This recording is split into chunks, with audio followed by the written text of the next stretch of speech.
Hello everybody, this is Fernando for the latest Urban Legends video. Another entry for you here. This one I found actually recommended on one of my Facebook posts. It showcased, I guess since Facebook recognizes what I see a lot on the internet, it started letting me know about some suggested posts, and one of them was a listing of some of the creepiest places on Earth. And scanning through the listings, I came across this particular urban legend that has to do with a location there in Mexico that is just south of Mexico City. You have to get there by traveling what's considered an extensive network of canals. But if you can find the small island located there, which is actually like a floating garden of some sort, then you'll be rewarded by encountering some real life urban legends. Like, this is a real deal. This island exists there today. You can visit it. It's not sanctioned off or cordoned off by any other place, and it's called the Island of the Dolls. And the reason why it's considered one of the creepiest places on Earth is because A, of the urban legend tied to it, and then B, because of the fact that all the items that hang there today involving these dolls are still there. You can visit them, they're the actual dolls themselves, and then also there's some very strange things that happen when you don't do certain things when you visit the island or when you're walking around the island in of itself. So first, let's talk about the urban legend about the Island of the Dolls.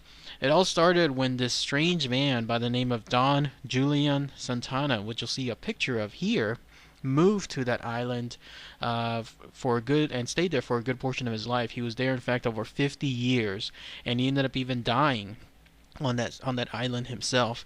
I called him a strange man because he was apparently married at that time, yet he decided to live a solitary hermit life on that island. I mean, this island was literally out in the middle of nowhere. There was nothing surrounding him. There's no civilization. There's let alone any kind of, like, let's say, modern centricities like plumbing, electricity, nothing like that. I mean, he was literally a man living by himself, and yet he was still married. That's what I found a little strange on that part.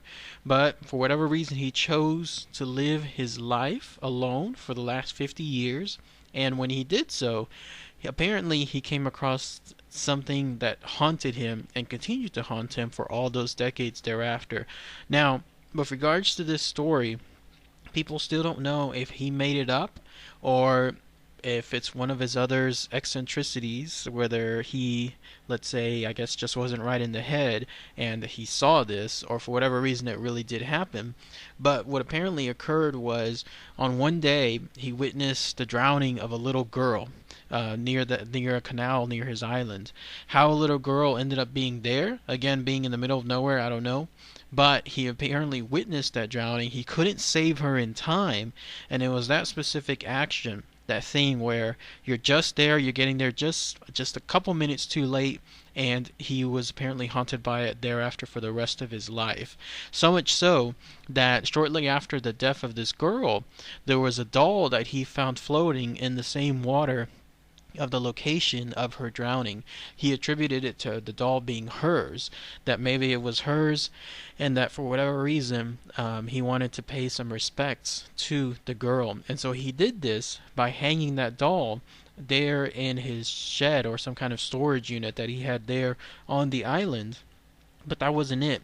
Apparently, and this is where the urban legend status starts, he was haunted by the ghost of the little girl. Either the ghost wasn't letting her or letting him essentially live in peace, or it was compelling him to do certain things. But for whatever strange reason, he decided that he was now going to take other dolls, whatever other dolls he would find throughout the rest of his life, and continue to hang them throughout the island, almost as a commemoration of the little girl herself. And he would do this again for years on end. We're talking decades.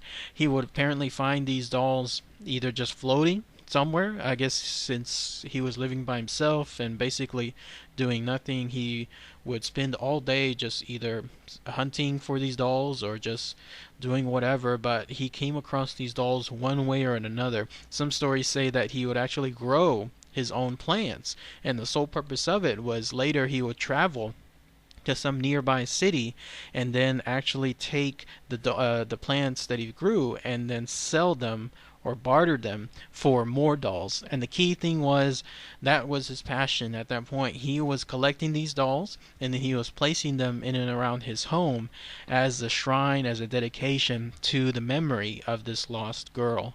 Well, finally in 2001, after decades of doing this, and at the point where he was becoming almost a local celebrity of some sort, because of all his actions, he ended up dying. And in an ironic twist of fate, he ended up drowning the very same way that the girl drowned that he found all those decades before.